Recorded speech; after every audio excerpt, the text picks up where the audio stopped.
Hi,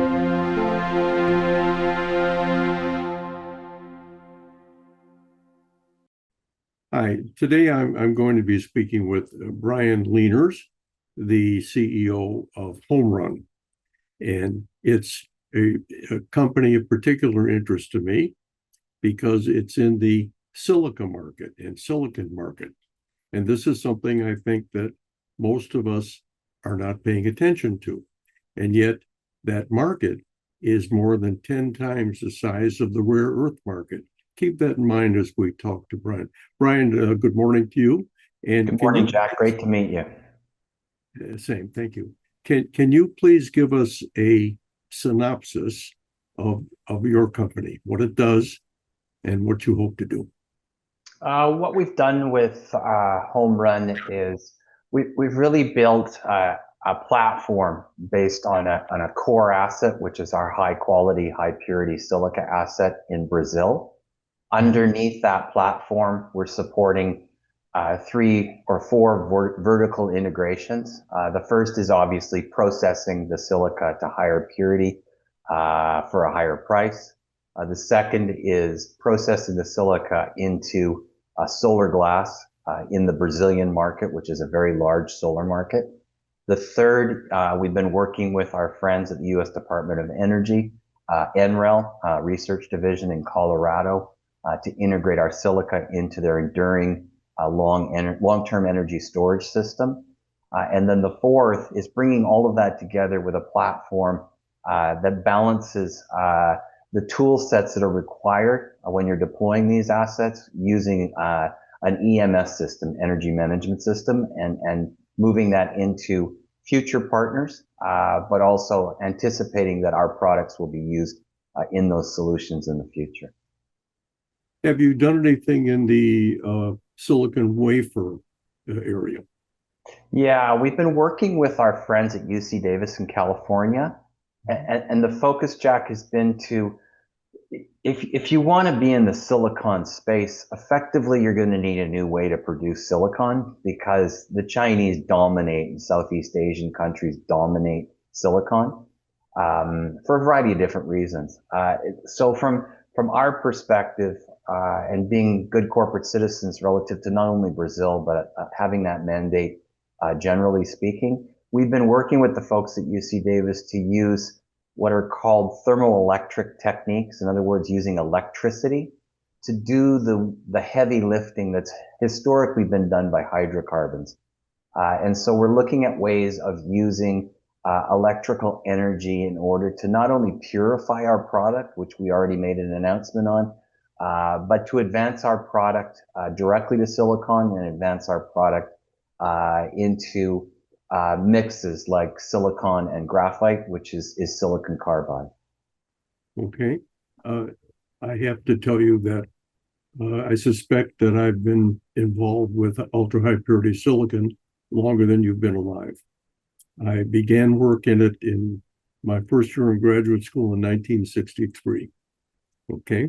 And I was actually hired by Westinghouse as a young fool to manage a Zolkowski furnace operation, which was making ultra-high purity silicon then for the electronics industry. And what is fascinating me is how you've so far flown under the radar. The radar, by the way, which is enabled by silicon. And is now, so I have to admit, I'm guilty of this because until I looked at your company, I wasn't thinking about this space. And then I realized that even though silicon, the element, is the 8th most common element on the Earth's surface, it's very, very difficult and expensive to produce ultra-high purity silicon, which is what you need for the electronics industry, for the specialized glass industry, and even for the steel industry. Okay, so I was really interested in reading your corporate presentation, and I urge everybody to look at that. And I can't overemphasize the fact that what you're doing, in my opinion, puts your company in the very top tier of critical material industries. So having said all that, please tell us some more about where your projects are and what your timetable is for the products you want to produce, the target date for production, and how much you want to produce. Yeah, and thank you. Your synopsis of the industry is correct.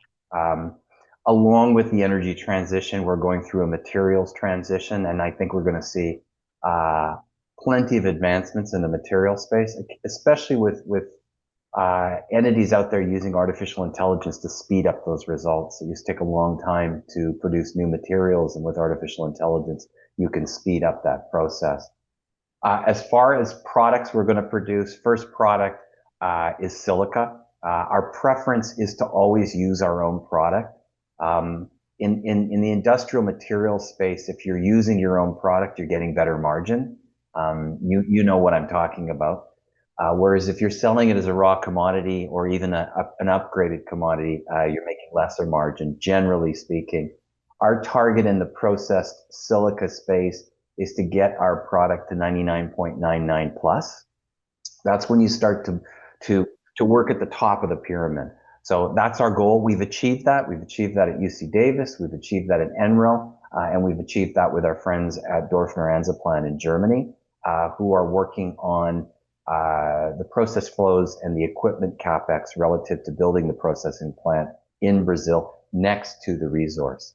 The second product is solar glass. And people would go, why solar glass?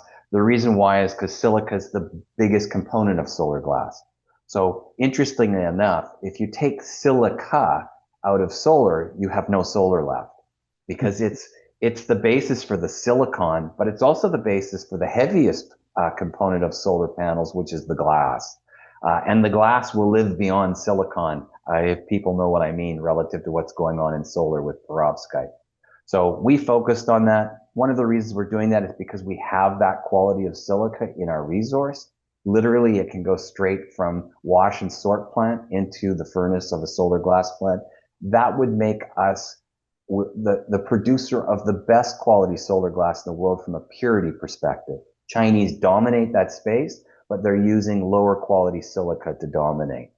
And then the third product is integrating our silica into energy storage, the energy storage system that we're working on with NREL, which is a utilization of silica to store the energy. So electricity in, heat storage in the silica, electricity and heat out. So it's a novel format relative to what people are used to, seeing a chemical battery as the energy storage system, because it's using the storage of that electricity is done as heat in the medium, which is the silica. So we're working on that with those folks. And then elsewhere in the storage, in the particular chemistry side of batteries, we're big fans of silicon and hybrid silicon graphite anodes within the battery space. People who understand the performance of materials know that what silicon can do as an anode, graphite doesn't do very well. What graphite does in an anode, silicon doesn't do very well. So it's our view that bringing those two together, and that's happening in a variety of different ways, is probably the best solution commercially in that space. So we've been working on that through things like silicon carbide. And then the last element of that is the integration of people who understand marketing strategies in vertically integrated companies. You not only create push for your products, but you create pull for your products. So we've gone about acquiring some assets in Europe, some corporate assets in Europe, in order to develop the pull-through and our presence in the markets that we're really focused on, which is Latin America and the EU in particular right now. And the acquisition strategy has brought technologies to the table, inclusive of perovskite, and also distribution pathways relative to the technology that we acquired in those acquisitions. I'd like to point something out. The average person probably has an idea that beach sand is silica. And they say, typically, gee, there's a whole lot of it, so what's the problem? And then some of us know what quartz is. We've seen nice crystals are used in decorations and things like that. And we think, well, that must be sort of common too.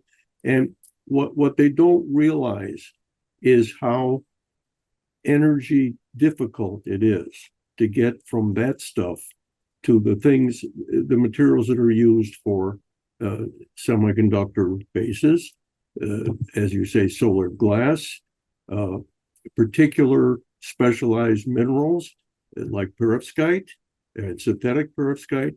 And now we've lost half the audience, Brian. So what I want to do is I want everyone to look at the Critical Minerals Institute website, on which we'll have an explanation for everyone of the difference between silica, silicon, silicone, which we're not talking about today, perovskite, things like that, because people get confused. And what they don't realize is that the technology of our time is to take stuff we find and ultra purify it to its origin that no human being ever saw before. For example, 4, 5, 6, 9 silicon. Then, of course, we contaminate it to get the properties we want. That's the sort of the comedy, I call it, of modern electronics. You kill yourself to make ultra high purity material just so you can then contaminate it again, but this time in a controlled way. I am fascinated by your company because I didn't know that you existed. And I did not realize, even though I've been in the electronics industry for decades, that silicon itself was not a primary focus of the Western market, let's say. And I think you picked the two best markets to target, in my opinion. Europe, which has nothing going for it in the way of raw materials and needs everything done for it, and the global South, which is the coming attraction for growth in this world. So we're going to be following your company. And quite frankly, I look forward to our next interview because I want to know what you fellows are up to.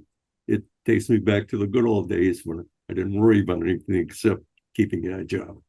Thank you, Brian. No problem. And the fact that you worked at Westinghouse, I mean, I respect that, where that comes from. There's a demonstration right there of what's happened in the materials world over a few decades relative to Chinese dominance versus where things used to be. And it's going to take new techniques to change that dominance. And that's where creativity and clever ideas come in. And we'd like to think that that we're pretty good at the creativity. I'd like to bring this interview together just by reversing a point I made at the beginning. The silicon market is 10 times, 15 times the size of the rare earth market. Everybody has to keep that in mind. And yet there are fewer companies in the silicon space than there are in the rare earth space. So everybody needs to think about this. We really can't live without silicon. We've become addicted to the electronic society. I don't know if that's the case with rare earths. I don't want to think about it. Thank you, Brian. You're welcome, and thank you very much for the interview. I appreciate it.